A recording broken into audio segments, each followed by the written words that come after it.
Quantas aqui são filhas de Deus? Levantem as mãos. Amém. Vamos sentar. E o tema da palavra de hoje é libertas do medo. Libertas do medo. A gente, quando fala de medo, a gente acha que é aquele medo quando a gente era criança, que tinha medo de escuro, apesar de que tem adulta que tem medo de escuro até hoje. Mas deixa isso quieto, né? Que tinha medo de escuro, medo de fantasma. Na minha época de criança era mão branca. A gente falava, tem mão branca. Aí às vezes a gente botava uma luva branca, enfiava pela janela e ficava para assustar. Enfim, mas não é esse tipo de medo. Mas era atirador, né? A gente está falando, às vezes, de um medo que você, às vezes, nem sabe que tem.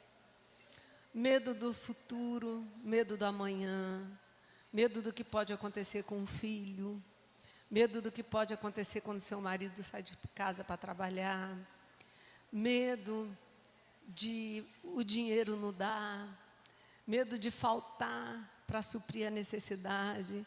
Tem vários tipos de medo que nos assolam. Medo de quando a gente percebe que no mundo espiritual tem alguma coisa errada, na nossa intuição, aquela percepção de que uma batalha está sendo travada e às vezes nós não temos como sair da situação, só o Senhor para nos tirar de alguma situação, e aí vem o medo. Então eu quero ler o texto de referência, eu botei em 3 versões, para você entender bastante o que esse versículo fala, que é Provérbios 29, 25, que fala sobre isso. Então, eu botei em 3 versões, para você entender bem o que fala esse versículo. O medo do homem armará laços, mas o que confia no Senhor será exaltado. Aqui está dizendo que quando a gente sente medo, esse sentimento de medo se arma um próprio laço para a gente cair nele. Mas aquela que confia no Senhor vai ser exaltada. Na outra versão, está ali, ó, quem tem medo dos homens cai em armadilhas. Quando eu tenho medo de alguém, de uma situação que está acontecendo, quando fala aqui dos homens, são das situações. Eu vou cair numa armadilha, porque é isso que o medo faz com a gente. Mas quem confia no Senhor vive tranquilo, pois sabe que está bem protegido. Outra versão aqui é King James. Essas letrinhas são as versões. Lá em cima está a ARC, Almeida, Revista e Corrigida. A outra NBV, Nova Bíblia Viva. KJ, King James. Apóstolo, o que é isso? Que são versões? É a forma de traduzir. Então, a mais antiga é a de cima, que é a Bíblia Almeida. É a mais conhecida aqui no Brasil. Essas outras foram traduzidas do inglês para o português, as de baixo. Mas elas são mais populares para pessoas mais novas na igreja, porque tem uma linguagem mais atualizada. Tem uma versão também que a gente chama de NTLH, que é Nova Tradução na Linguagem de Hoje. Eu sei todas elas, por quê? Porque além de estudar muito, eu tenho uma Bíblia que é gigante. Ela tem 5 versões, uma do lado da outra. Então, imagina que Bíblia é grande. Então, é cada versículo. Aí tem a versão tal, versão tal, versão tal, versão tal, versão transformada, que é uma outra versão. Eu gosto de estudar. Então, essa Bíblia, ela mostra versões. E, às vezes, para você entender como, por exemplo, a Almeida, que é a primeira, a Almeida tem a atualizada, tem corrigida, enfim, tem uma série de versões que foi um homem chamado João Ferreira de Almeida que traduziu para o português, são as mais antigas em português.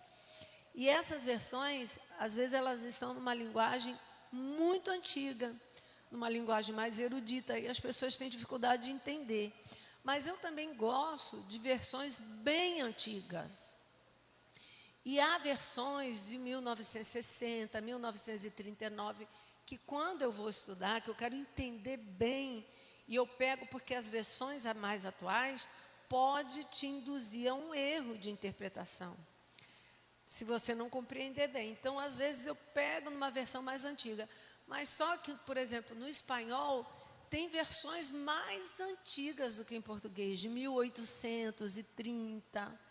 E às vezes eu vou lá nas versões em espanhol, versões no inglês, e quando eu estava atualizada no grego, porque eu estudei grego, hebraico eu nunca fui muito boa aluna, só tirava nota boa para passar, mas no grego eu era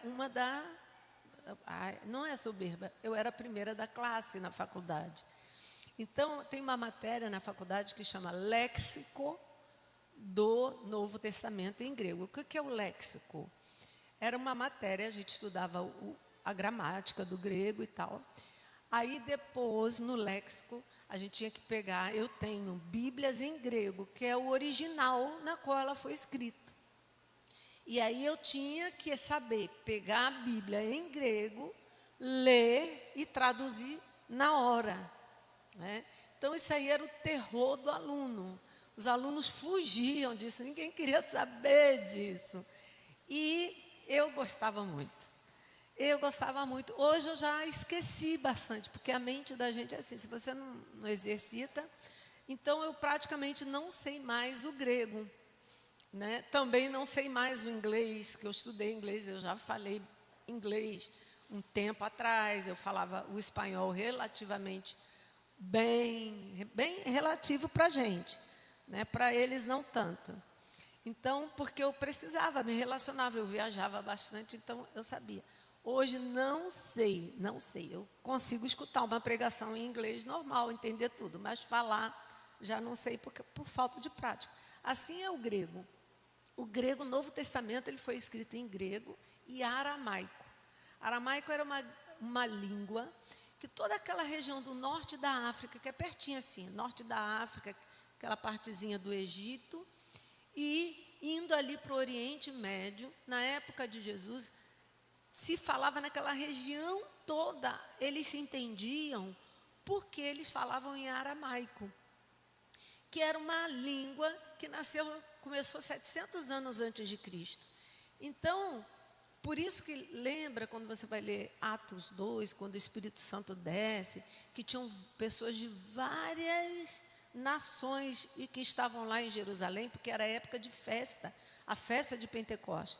Então, tinha judeu espalhado ali em todo o Oriente. E aí eles foram para a festa de Pentecostes. E eles falavam, mas por que eles estão falando a nossa língua? É porque era judeu egípcio, tinha gente da Etiópia, tinha gente de várias nações.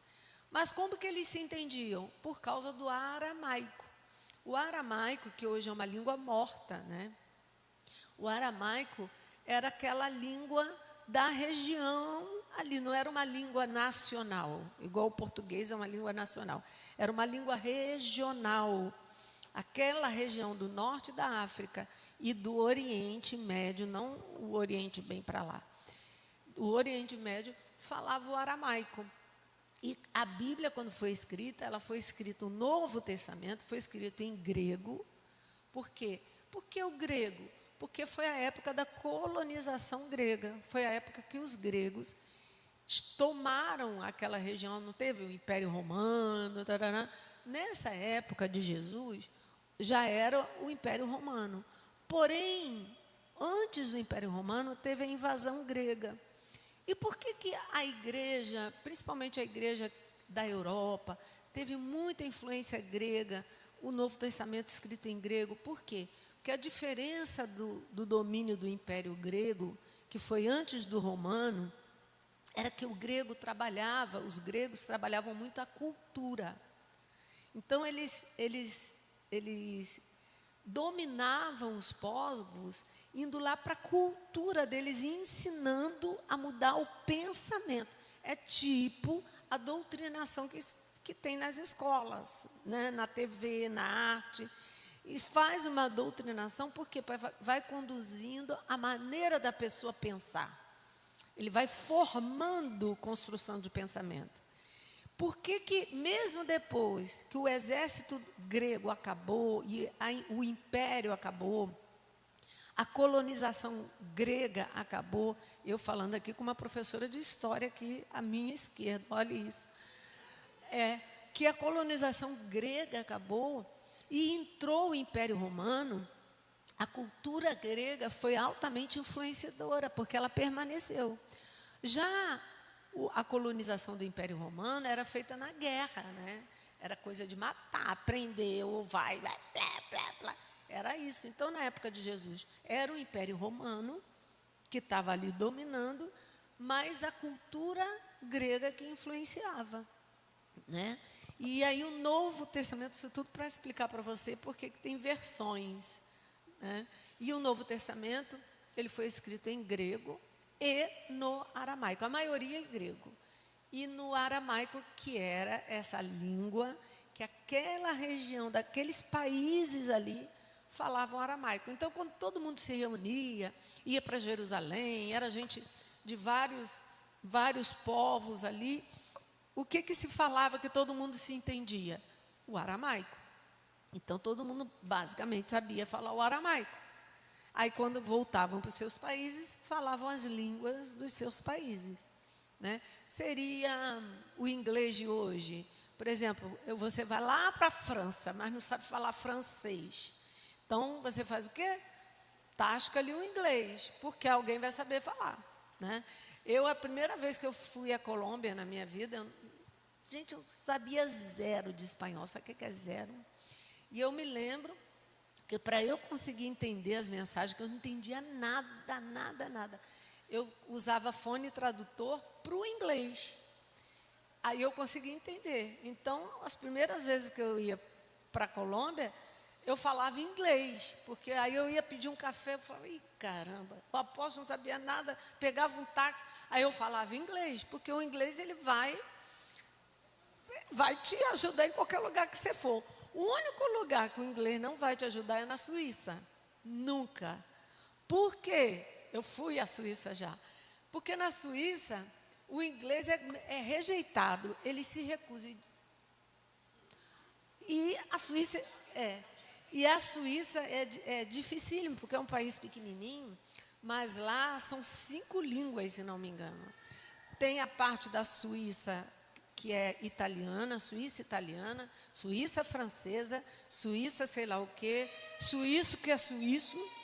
Então, um país miudinho do tamanho, sei lá, de qual estado nosso aqui, e fala 5 línguas diferentes. E você chegar lá e começar a perguntar coisa em inglês, eles vão te ignorar. Foi isso que aconteceu comigo, tá?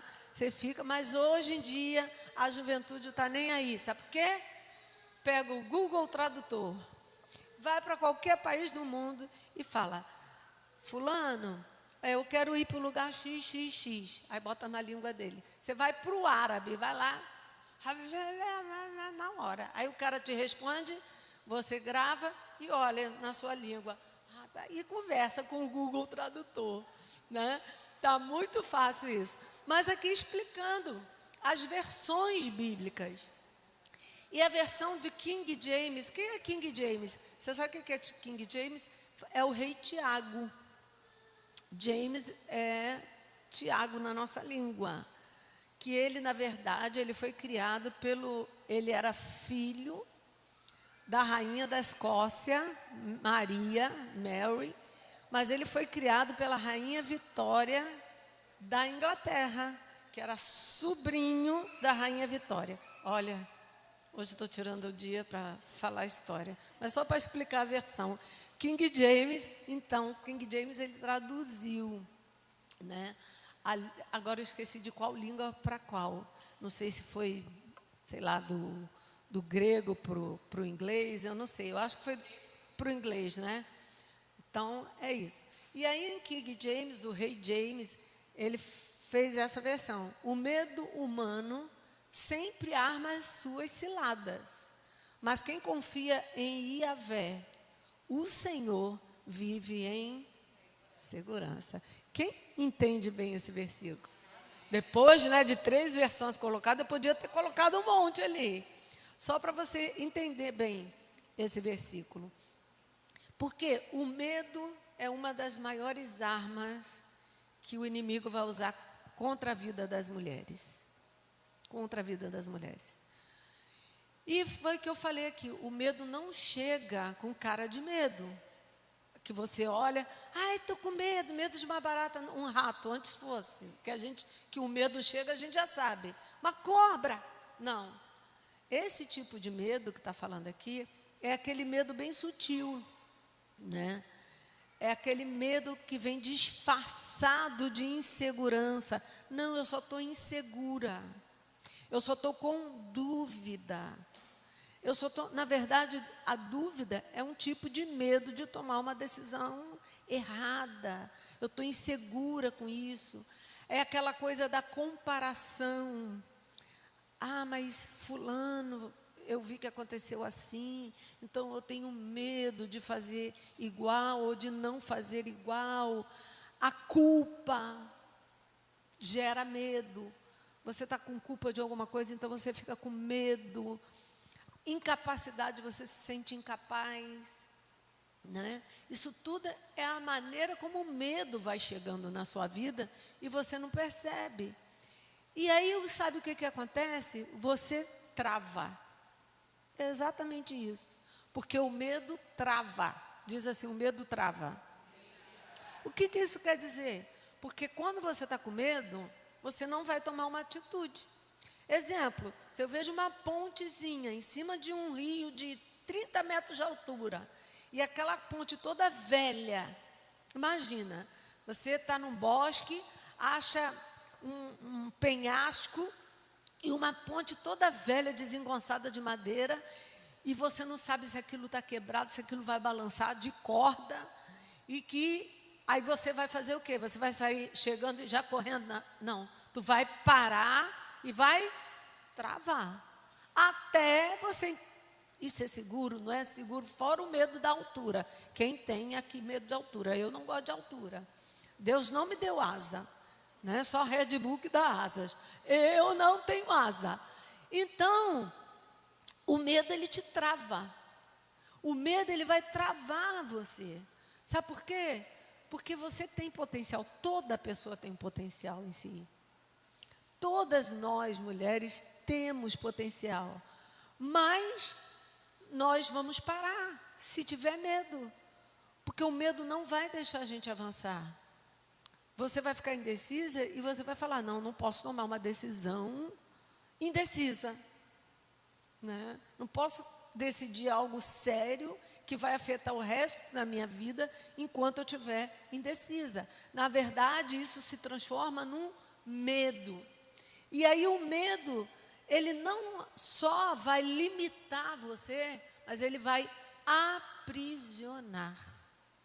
Aprisionar. Diga assim, o medo aprisiona. E chega uma hora que a mulher é tão tomada do medo que ela vai ficar aprisionada.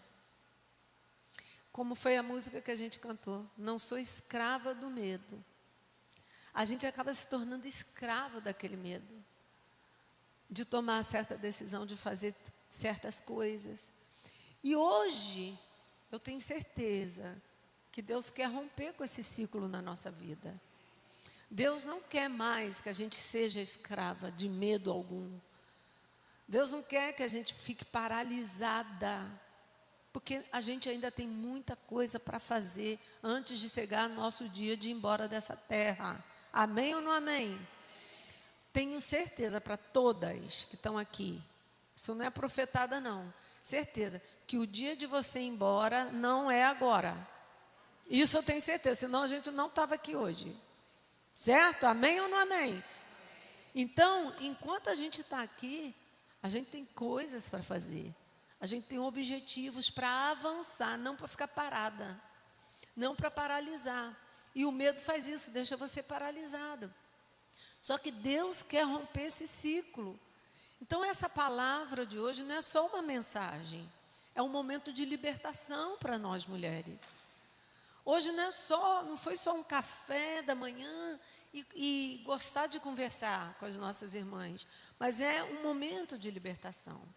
Então, o número 1 que eu quero trazer é: o medo paralisa e rouba o potencial. Diga assim: o medo paralisa e rouba o potencial. Por quê? Porque a gente leu isso. O medo cria um laço. O medo cria um laço. E o que laço faz? Hoje as crianças não sabem muito, mas antigamente se pegava passarinho, fazia um laço, bicho, para caçar, eram laços. E aí esperava quando o animal não via, botava o pé ali, quem estava com o laço armado, puxava e prendia. E o medo faz isso, o medo prende, o medo te trava, o medo impede que você avance. E aí, quando você está assim, sabe o que o medo faz? Faz a mulher duvidar de si mesma. Chega uma hora que você já duvida de você mesma. Será que eu estou fazendo a coisa certa? Será que não sou eu que sou errada? Não é possível. Sou eu que devo estar errada. Será que eu não estou mais percebendo? E aí você começa a gerar. Eu sei que todas as mulheres já passaram por isso, ou algumas estão passando por isso. Você já começa a gerar um monte de dúvida dentro de você. E aí, sabe o que acontece? Você desiste antes de tentar algumas coisas. Antes mesmo de tentar, você já desistiu. Não vou não. Não, é mais seguro, deixa eu quieta aqui no meu canto. Sabe o que significa essa frase? Que a gente escutou a mãe da gente falar? Fica quieta no seu canto. Sabe o que é isso? Canto é um lugarzinho onde você fica o quê? Escondida, encolhida, encurralada. Olha que expressão é essa, né? Deixa eu ficar. E quando a gente fazia bagunça, eu não sei. Aí você vai falar: não, a minha mãe me batia mesmo. Mas tinha época, né, que a mãe botava a gente no canto. Vai para o canto, na escola. Não é da época de vocês jovens. Mas na minha escola, às vezes, o castigo era a pessoa ficar, o aluno tinha que ficar atrás da porta. Isso existiu. Hoje a professora ia presa. Se fizer isso, botar um aluno atrás da porta. Né? Ou de cara para a parede. Da sala toda sentada. Quem pegou a fase de cara para a parede? Ufa, pensei que era só eu. Pensei que era só eu que viveu isso. De cara para a parede. Fica, não é cadeirinha de pensamento, não. De cara para a parede e vai pensar no que tu fez de errado. Isso quando eu não ia, aí tinha o mais grave, que era ir para a secretaria. Aí já era. Vai para a sala da diretora. Aí era seu fim, né? Podia ter certeza que ia chegar em casa, tu ia levar uma coça daquelas mesmo braba. Então, de cara para a parede. Não aconteceu comigo, mas eu já vi lá na minha igreja, a igreja do meu pai, fundou uma escola. Então, a igreja tinha uma escola do lado. E eu morria de medo daquela escola. Por quê? Porque quem dava aula lá era minha prima. E eu, quando eu chegava assim na porta, como era perto da minha casa, eu corria lá brincando, ela levantando os guri pelas orelhas assim, ó. E eles na ponta do pé, e ela suspendia. Gente, eu tinha pavor daquilo. E botava ajoelhado com a mão para cima, tá? No milho, eu não lembro, porque eu nunca fiquei no milho, não. Mas era. E aí, sabe o que eu fazia quando minha mãe me mandava para a escola? Muitos anos depois eu lembrei e falei com a minha prima. Eu falei: Tânia, tu lembra que eu fugia da aula? Aí ela: você lembra disso? Eu tinha uns 5 anos de idade. Eu ia estudar, sentava lá. Quando aquilo me enjoava, eu levantava e ia embora. Ela disse para mim depois, tem poucos anos agora, ela falou que no início ela ficava preocupada. Falava: meu Deus, onde ela foi? Aí depois ela descobriu que eu ia para casa. Aí ela desistiu. Então, minha alfabetização lá na escola lá da igreja foi toda assim. Eu só ficava até a hora que eu quisesse. Tipo, aí quando eu levantava e ia embora para casa. E foi assim, que eu fui, mas eu morria de medo dela, porque ela puxava a orelha e tal. Mas por que eu estou falando disso? Porque o medo faz você se sentir também inferior. Inferior. Ainda mais com esse negócio de rede social, querida, que as pessoas postam foto só das coisas boas. Ninguém bota foto da parede que está sem pintar da casa, de brigando com o filho, chateada com o marido. Só bota foto bonita. E eu não entendo porque que todo mundo tem que tirar foto com a perna assim. Eu não consigo até hoje fazer. Eu já parei, você consegue imaginar isso? Eu já parei em frente ao meu espelho. Eu falei assim, que ninguém me veja. Tentando fazer a tal pose. Que as mulheres todas vão tirar foto, bota a perninha dobradinha assim. Aí eu olhei e falei, não, que horrível. Aí troquei a perna. Aí eu desisti, falei, me poupa, essa altura da minha vida, eu vou botar a perninha assim para tirar foto. Vou nada. As minhas fotos, sai tudo assim. E o pior, né? Eu já tenho um quadril grandão. Eu com os braços assim. Com a cara, aí agora eu aprendi a rir. Aí eu não faço, porque eu sério eu fico assim. Cara, ela é muito brava. Aí eu aprendi a rir. Aí estou eu esses dias no espelho. Eu falei, gente, eu tenho que treinar esse negócio de sorriso. Eu pensei, Gabriel vai casar, eu vou ter que tirar um monte de foto. E eu tenho que rir. Aí eu, no espelho. Aí eu não enrugo o olho. Fiz várias para tentar descobrir uma para ficar. Aí eu, não, essa parece que é artificial. Mas aí, eu deixo para lá e saio do jeito que eu sou mesmo e feio desse jeito. Mas o que eu quero dizer é que você acaba se sentindo inferior, né? Porque todo mundo está feliz. Está feliz. Todo mundo quer cantar. Está todo mundo feliz. E você começa a acreditar que você não é capaz. Que você não é capaz. Que todo mundo é feliz e você não é. Isso é um marketing de mentira, né? É um marketing mentiroso. E o medo, ele acaba fazendo o que com você? Ele distorce sua identidade. Distorce sua identidade, quem você é. E aí muitas mulheres começam a pensar assim, outras conseguem, tá vendo? Eu não. Outras estão aí, mas eu não. Eu não sou suficiente, eu não sou boa, eu não sou capaz, isso não é para mim. Agora, o que eu vou dizer é, isso não vem de Deus. Esse tipo de pensamento não vem de Deus. Quem está entendendo que não vem de Deus? Não vem de Deus mesmo. E Deus não chamou você para viver escondida no cantinho do pensamento. Deus não chamou você para você ficar ajoelhada no milho, ou sei lá onde. Deus chamou você para se posicionar. Amém? Mas me posicionar aonde? Aonde Deus te colocou. Como? Do jeito que Deus te colocou. Lembra da foto que eu falei? Eu não sei fazer a perninha assim, mas eu vou tirar do jeito que eu sei. Pronto. Do jeito que eu sei. Eu não sei fazer a perninha, não sei fazer o pezinho assim, não consigo. E aí, eu vou fazer do jeito que eu sei.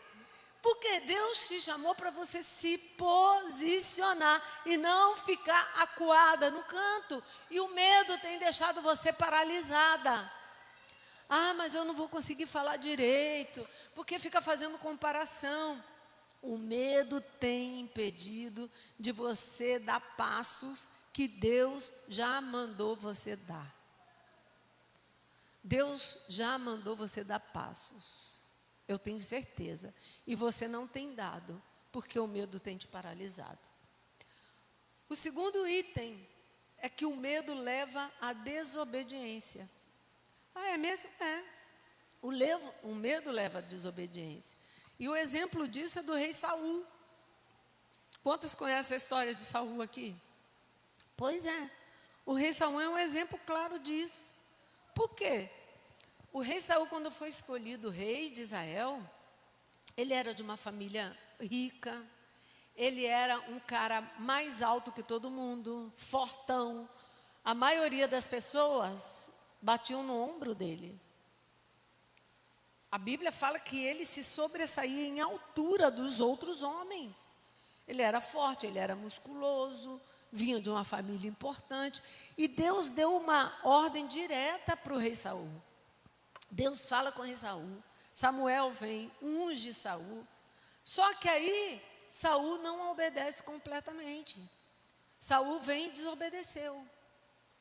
Por que Saul desobedeceu? Na história onde Saul desobedece, que Samuel falou assim, ó, você vai esperar, eu vou vir aqui, vou fazer isso e isso. Ele não quis esperar Samuel, ele tomou decisão, ele fez uma coisa que não cabia a ele, que era o sacrifício que cabia ao profeta Samuel. Mas por que fez isso? Samuel falou, cara, onde você perdeu a cabeça? Como é que você faz um negócio desse? Isso foi uma afronta diante de Deus. Sabe por que Saul fez essas coisas horríveis? Por medo. Por medo. E por causa do medo, Saul perdeu a honra dele. Saul perdeu o lugar de rei. E ainda reinou por muito tempo, mas Saul começou a ficar oprimido por demônios. O medo fez tanta coisa que, por fim, ele aceitava os pensamentos negativos como as verdades. E aí ele começou a dar entrada aos demônios, porque ele foi acreditando nos pensamentos negativos. E aí os demônios, sabe, cresceram ali na vida de Saul. Tudo por causa do medo. Aí ele começou a ter medo da opinião das pessoas. Começou a ter inveja de Davi, um pastor de ovelha baixinho, ruivinho, de cara cheio de sardinha pintada. E Saul, cara grandão, forte, rico, começou a ter medo, começou a ter inveja. Por quê? Porque ele começou a ter medo da rejeição. Ele falou, não, o povo vai começar a me rejeitar. Esse menino aí matou um gigante. Agora, por causa disso, o povo vai me rejeitar. Eu vou desagradar o povo. Aí começou a querer agradar as pessoas, o povo. E aí ele preferiu ouvir a voz das pessoas do que ouvir a voz de Deus. Tudo isso por medo. E aí ele deixou de ouvir a voz de Deus para escutar a voz das pessoas. E quantas vezes isso acontece hoje? Muitas vezes. Aí Deus diz para você assim, avança, vai lá. Aí o medo diz, mas e se der errado? O que você vai fazer? Aí Deus fala para você assim, se posiciona. Eu quero que você se posicione. Aí o medo vem do outro lado e diz, mas o que vão pensar de mim? As pessoas vão pensar o quê? Se eu me posicionar? Então, o medo faz você negociar com a vontade de Deus. Você sabe que a vontade de Deus é uma, aí o medo, eu estou me incluindo, eu faço isso direto, já fiz muito isso. Você, por medo, começa a negociar. Não, então eu vou, mas eu vou fazer não agora, mais um pouquinho, até eu me sentir mais segura. Aí você começa a negociar com Deus. Deus diz, vai. Não, tudo bem, já aceitei que é para ir. Mas me dá só um tempinho que eu vou me preparar. Vou me preparar psicologicamente, vou deixar tudo ajeitado. Mulher fala isso, né? Vou deixar tudo ajeitadinho e aí vou tomar a decisão. Na hora certa. Está esperando o quê? A hora certa. O medo faz você negociar com Deus. E quando você começa a negociar, você está desobedecendo. Sim ou não? Sim. Porque é igual um filho, né? Aí vira você, Elisângela, e fala, Duda, vai lavar a louça. No início, não vou. Vai lavar a louça. Tá. mas eu posso terminar de ver aqui esse episódio, e aí começa a negociar. Isso é uma desobediência. E a gente faz isso com Deus, sim ou não? Sim. Eu faço isso, você também faz. Então, e aí? E aí que toda vez que você deixa de obedecer por medo, toda vez você trava o propósito de Deus para a sua vida. Você travou. Quantos propósitos lindos que era para você estar com a vida maravilhosa, se você não tivesse medo e aceitasse aquilo que Deus coloca para você. Mas quantos propósitos lindos você deixou de cumprir por causa desse medo? Né? O próximo, medo abre portas espirituais. Mas não é para coisa boa, não. O medo abre portas espirituais. Sabe por quê? Porque o medo não é apenas emocional, minha gente. O medo é espiritual. O que é isso? Emocional é quando é só sua alma que é afetada pelo medo, né? Seus sentimentos, aí altera a tua vontade, a forma como você pensa. Não, mas o medo, ele é espiritual, porque inicia uma batalha no mundo espiritual. E aí, como eu disse, Saul começa com medo. E o medo dele era o quê? Perder o lugar dele para Davi. Tá, estou com medo de perder meu lugar para Davi. Aí depois do medo de perder o lugar, vem a comparação. Porque aí ele começa a se comparar com Davi. E logicamente, não tinha comparação de Saul com Davi.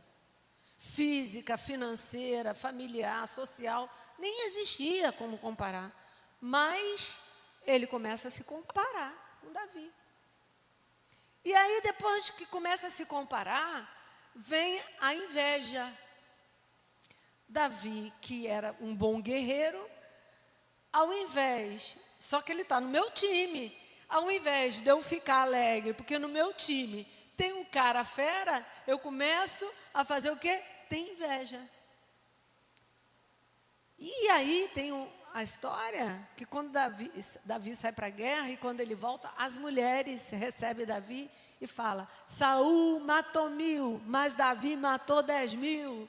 Saul matou 1000, era o grito de guerra, só faltou os pompons brilhosos, as sainhas e a coreografia. Saul matou 1000, mas Davi matou 10.000. Saul matou, pronto, isso chegou no ouvido de Saul. Aí, olha a inveja. Saul matou 1000, mas Davi matou 10.000. Depois da inveja, parte para o quê? Para a perseguição. Saul começa a perseguir Davi. E Davi tem que começar a se esconder de Saul. Porque senão Saul ia matá-lo. Saul ia matá-lo. Porque ele começou a ver Davi como uma ameaça. Mas tudo começou com o medo. Aí ele começa a ver Saul como uma ameaça. E isso acontece quando o medo entra na gente, né? Você começa a se comparar, começa de baixo. Aí se sente inferior. Daqui a pouco você começa a se incomodar com o crescimento das outras. Mas, mas não, eu não sou invejosa. Não, mas você começa a falar assim: todo mundo cresce e eu não cresço. Todo mundo prospera e eu não prospero. Aí começa a se incomodar com o crescimento das outras pessoas. Agora, o problema não é a outra pessoa. O problema é o medo dentro de você. O que ele vai fazer? Se ainda não fez, fará se esse medo não sair. Esse medo tem que sair. Você não pode ser escrava dele. Se ainda não chegou no ponto que chegou Saul na sua vida, uma hora vai chegar, porque ele vai crescer e vai levar você a esse ponto horrível, a esse lugar horrível. Por quê? Porque o medo, ele vai abrir porta para inveja, Ah, mas eu nunca fui invejoso. Mas se o medo ficar aí, você vai acabar sentindo inveja. Porque você vai olhar outros fazendo coisas e você, poxa, era eu para estar ali e eu não estou. Aí você vai começar a ficar insegura. Você vai olhar, você não vai mais sentir que você pode. Não, eu não vou dar conta. Aí isso começa a trazer o quê? Divisão. Numa equipe de 12, que é para todo mundo estar unido, junto. Aí isso começa a trazer divisão. Uma vai para lá. Aí começa, e daí da divisão, começa uma opressão espiritual. Um clima pesado, um clima espiritual ruim. E aí, conseguem perceber isso? O que a gente faz?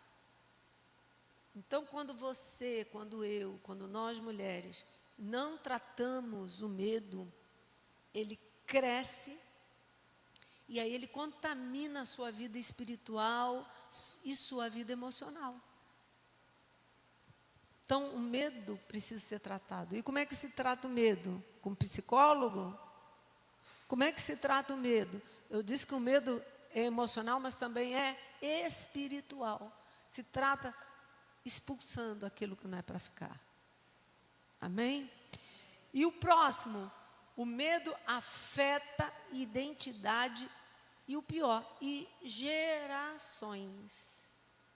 O medo afeta identidade e gerações. Quem aqui lembra quem é Mefibosete?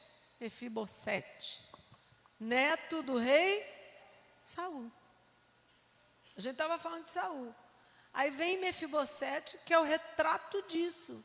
Que esse medo chega nas suas gerações. Aí sabe o que isso acontece? Exemplo, pastora Beth foi acionada pelo medo e começa todo aquele processo. Aí isso vai passando para as gerações. Aí as discípulas dela começam a se comportar igual. Aí as discípulas das discípulas começam a se comportar igual. Acha que ninguém gosta dela, acha que o restante da equipe não gosta, acha que... Aí começa, não me misturo, não. Está repreendido. Falando de mim, está repreendido.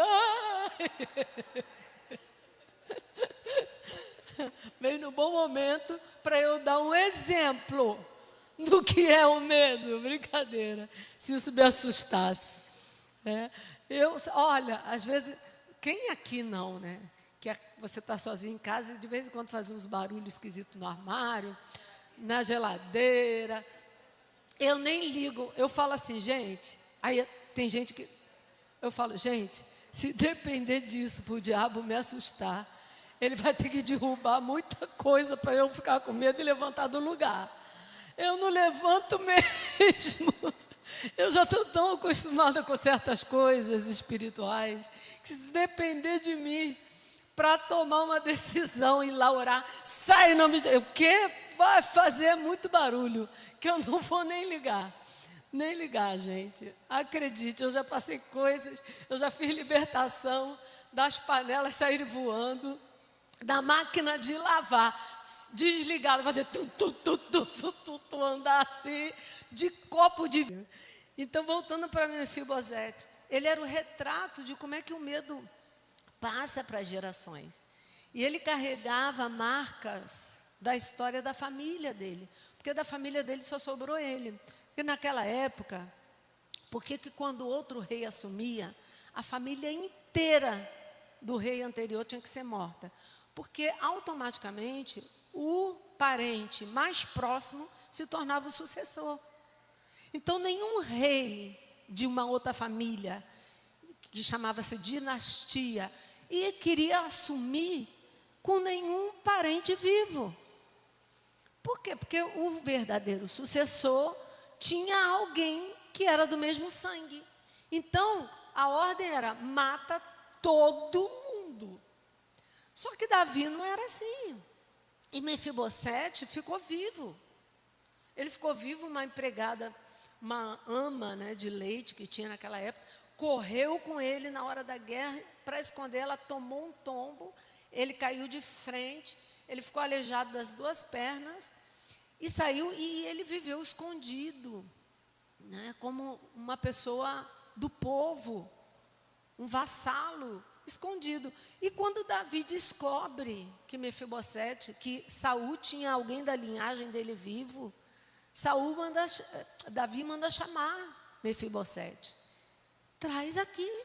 Por quê? Porque Davi amava Jonatas, o filho de Saul. E esse menino era filho de Jonatas, que havia morrido na guerra. Então, mas Mefibosete não sabia disso. Para Mefibosete, o dia que o rei descobrir que eu estou vivo, ele vai mandar me chamar e vai me matar. E vai me matar. Ele carregava essas marcas na história dele. E ele cresceu cheio de perdas, sem pai, sem a mãe, cheio de dor, cheio de limitação, não podia andar, andava se arrastando pelo chão como um verme. E aí, de repente, ele é chamado para ir no palácio. Vai ser chamado no palácio. E quando ele é chamado para ser no palácio, ele faz uma pergunta que mostrou como é que ele se via, que mostrou como que ele se enxergava. E ele pergunta e fala assim: quem sou eu? Como um cão morto, como eu, pode ser convidado para ir ao palácio, para sentar na mesa do rei. Ele disse que ele era um cão morto. Como um cão morto. Então ele não se via como alguém digno. E nem um animal, nem um cão, era um cão morto. E o medo faz isso, gente. O medo não tem esse negócio, cheguei no fundo do poço. Não é verdade. Sabe o que eu digo? Que esse poço não tem fundo. O poço que Satanás faz, sempre tem um degrau abaixo para descer. Cheguei no fundo do poço. Não é. Se você duvida, tem um degrau abaixo. E quando chega naquele degrau abaixo, tem outro degrau abaixo. Não tem fundo. E o medo faz isso. O medo destrói a sua identidade. Chega uma hora que você nem você sabe quem você é. Tem gente que fica bipolar. Porque dependendo com quem ela está de um jeito. Com os amigos da escola de um jeito, com a família de outro jeito, com não sei quem é de outro jeito, quando chega na igreja de outro jeito. O medo, ele começa a gerar em você um sentimento de inferioridade. Estou no lugar errado. Será que as pessoas vão me receber bem? Será que as pessoas não vão me criticar? Será que as pessoas não vão me julgar? Como é que me chama um cão morto para sentar na mesa do rei? Então, o medo faz a pessoa viver abaixo daquilo que Deus planejou para ela. Deus planejou uma coisa boa para você e você vai viver abaixo daquilo que Deus planejou para você. Você está entendendo? E muitas mulheres hoje, aqui, entre nós, vivem assim.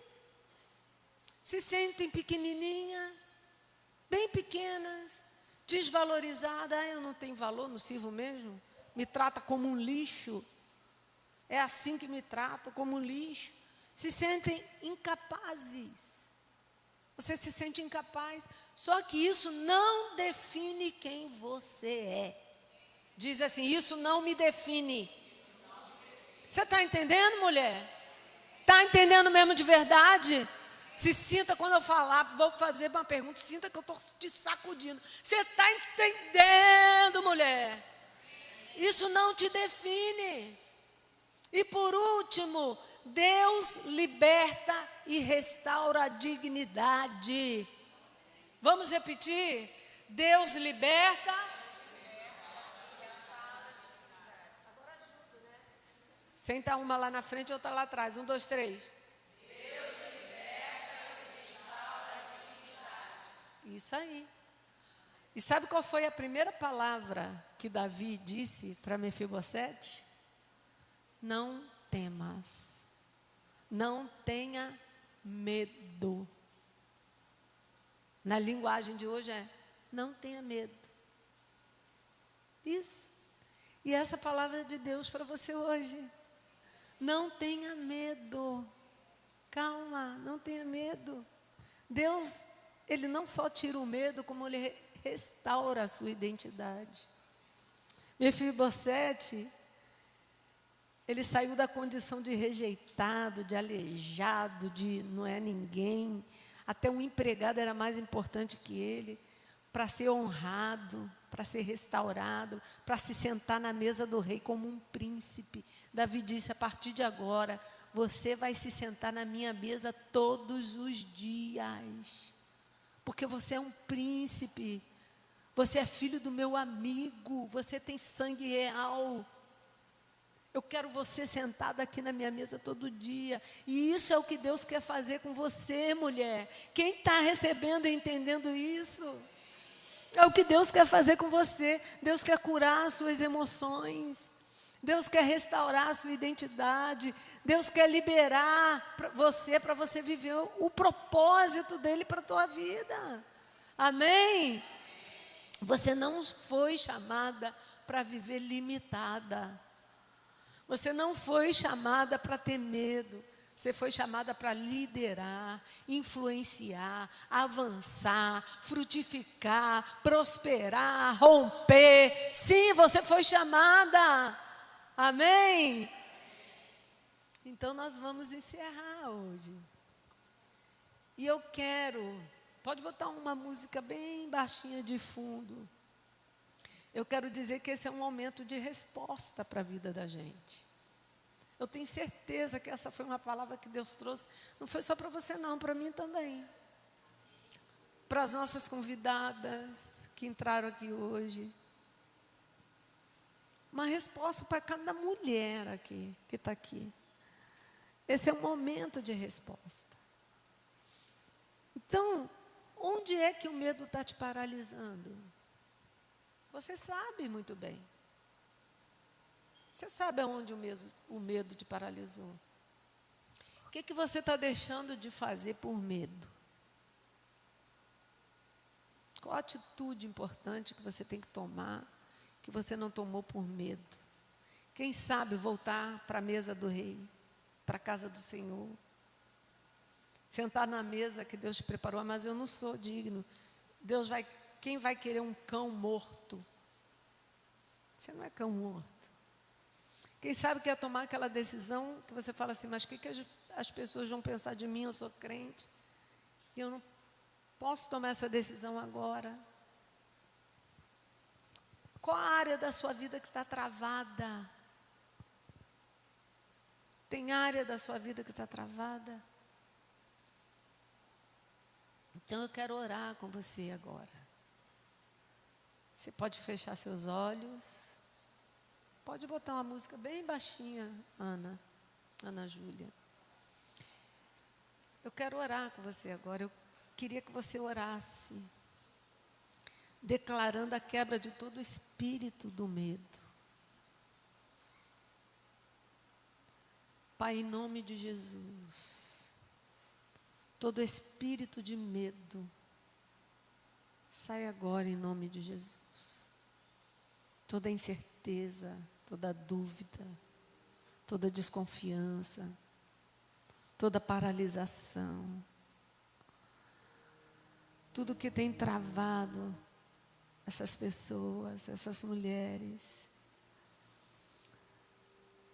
quando elas se sentem pequenas, desvalorizadas, incapazes, sentimento de inferioridade. Senhor, onde o medo tem paralisado, quebra agora todo o espírito de medo. Cura, Senhor, os traumas. Cura, Senhor, as feridas. São muitas feridas, Senhor, que a gente vai acumulando com a vida. Muitas tristezas, decepções, amarguras. Mas hoje, Espírito Santo, Tu podes curar todos esses traumas, todas essas feridas. Tu podes, Senhor, restaurar a identidade de cada mulher, como o Senhor fez com Mefibosete, que vivia escondido, aleijado, um cão morto, e trocou a roupa dele, devolveu as vestes reais, e ele se assentou todos os dias na mesa do rei. Restaura a identidade de cada mulher, porque elas nasceram fortes, corajosas. O Senhor tem um propósito para cada uma delas. Vem, Senhor, ativar esse propósito. Ativa. Bota elas de volta, Senhor, nesse caminho do teu propósito. Por isso que a palavra de Deus diz que o amor lança fora o medo. O amor lança fora o medo. O teu amor que nos enche, faz todo o medo ser lançado fora. Vem agir na vida das tuas filhas, Senhor. Em nome de Jesus, Espírito Santo. Em nome de Jesus, Espírito Santo. Em nome de Jesus. Comece a declarar, querida, que você não vai viver mais limitada pelo medo. Eu não vou mais viver limitada pelo medo. Eu não vou viver assim. Eu não vou viver assim. Sai agora todo o medo da minha vida. Eu recebo hoje libertação. O Espírito Santo te trouxe aqui para trazer libertação. Essa é uma igreja de mulheres fortes. Não são mulheres empoderadas, não. São mulheres poderosas no Espírito Santo. Fortes em Deus, na força do seu poder. E hoje o Senhor está trazendo libertação, desatando cadeias, tirando você do cantinho, tirando você do seu cantinho, e dizendo: o seu lugar não é no cantinho. O Senhor está trazendo cura, começa a receber a cura. O Senhor está trazendo posicionamento. Você vai se posicionar em nome de Jesus. Se posicione. Avança no propósito que Deus tem para a sua vida. Avança no propósito de Deus para a sua vida, mulher. O Senhor te diz, assim diz o Senhor: filha, avança no propósito que eu tenho para a sua vida. Oh, Senhor, o medo pode ter sido parte da sua história, mas não será mais parte do seu futuro. A partir de hoje, o medo não vai fazer parte da sua vida. O Senhor não nos deu o espírito de medo, mas de ousadia, de amor e de moderação, diz a palavra. E hoje é dia de libertação. Comece a ver as cadeias sendo quebradas. Comece a ver a sua voz que estava presa na garganta a sair para fora.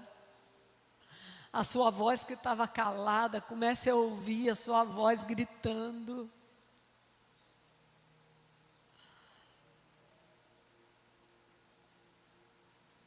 Você que estava engasgada. Quantas vezes você usou essa expressão? Eu estou engasgada. Hoje Deus está tirando esse engasgo. E está dizendo: grita, filha, grita para o mundo inteiro ouvir. porque eu sou o teu Deus. Eu sou o teu Deus, eu sou o teu Pai, eu sou o teu libertador. E essa voz que estava engasgada tem que vir para fora, porque tem gente precisando ouvir a sua voz aí no mundo. Tem gente que precisa ouvir a sua experiência para me conhecer. Tem gente que precisa ouvir o seu grito de guerra para me conhecer. O Senhor nos quer mulheres livres do medo. Mulheres que avançam. Mulheres que obedecem. Mulheres que frutificam. Mulheres que transformam ambientes. Você não é o que medo diz que você era. Você não é aquela mulher que você vem sendo. Hoje Deus está te dando identidade. Você é quem Deus diz que você é. Em nome de Jesus, nós oramos. Amém. Ana Júlia, você consegue aquele louvor da Ludmila Feber? Não desista, não pare de crer. Os sonhos de Deus jamais vão morrer. Vamos cantar sobre a restauração dos sonhos de Deus nessa manhã. Amém? Vamos ficar um pouquinho de pé para a gente poder encerrar com esse louvor. A gente vai encerrar com esse louvor.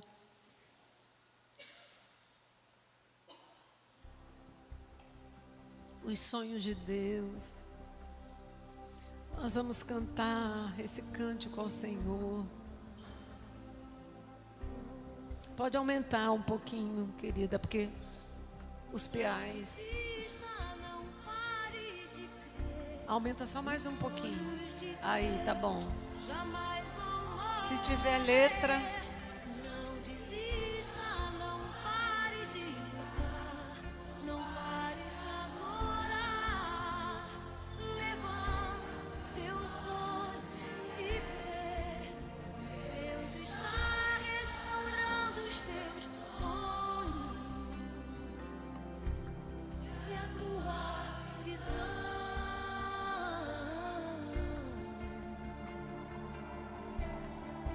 Aleluia.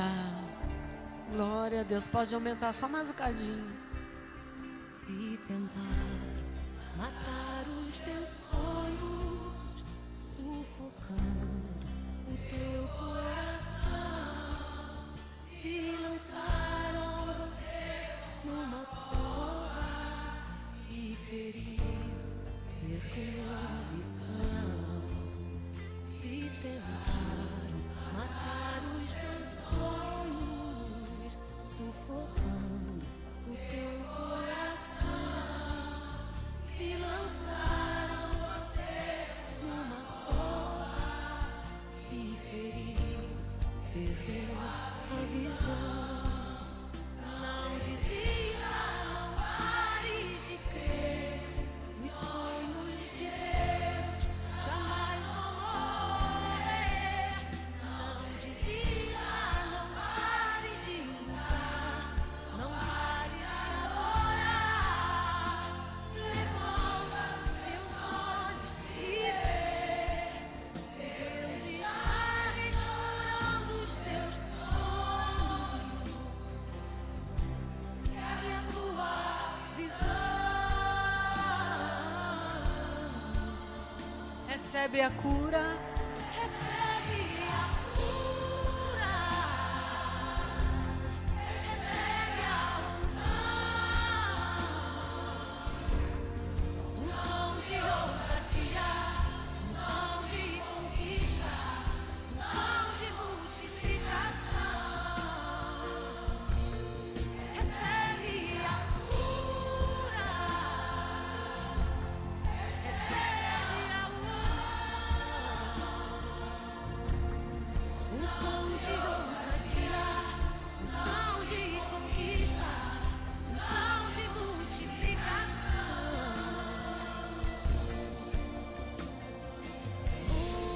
Aleluia. Glória a Jesus. O Senhor está te curando nesta manhã. Pode botar um pouquinho mais alto. Se lançaram você numa cova e ferido, perdeu a visão. Se tentaram matar os teus sonhos, sufocando o teu coração, se lançaram você numa cova e ferido, perdeu a visão. Não desista, não pare de crer. Os sonhos de Deus jamais vão morrer. Não desista, não pare de lutar, não pare de adorar. Levanta os seus olhos e vê. Deus está restaurando os teus sonhos e a sua visão.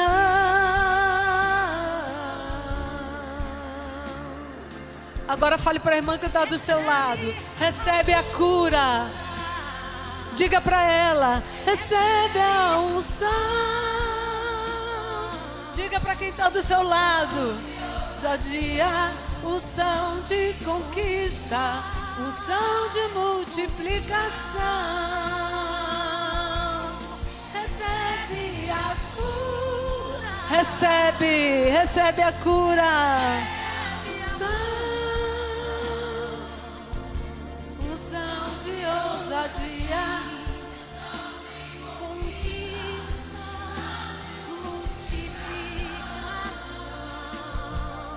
aleluia. Recebe a unção de ousadia, unção de conquista, unção de multiplicação. Aleluia. Glória a Jesus. Aleluia. Dê um abraço em alguém que está perto de você. Você é uma mulher curada, uma mulher sem medo. O amor lança fora o medo. O amor lança fora todo medo. Glória a Jesus. Aleluia. Vamos dar um aplauso a Jesus. Amém. Glória a Deus. Aleluia. Amém.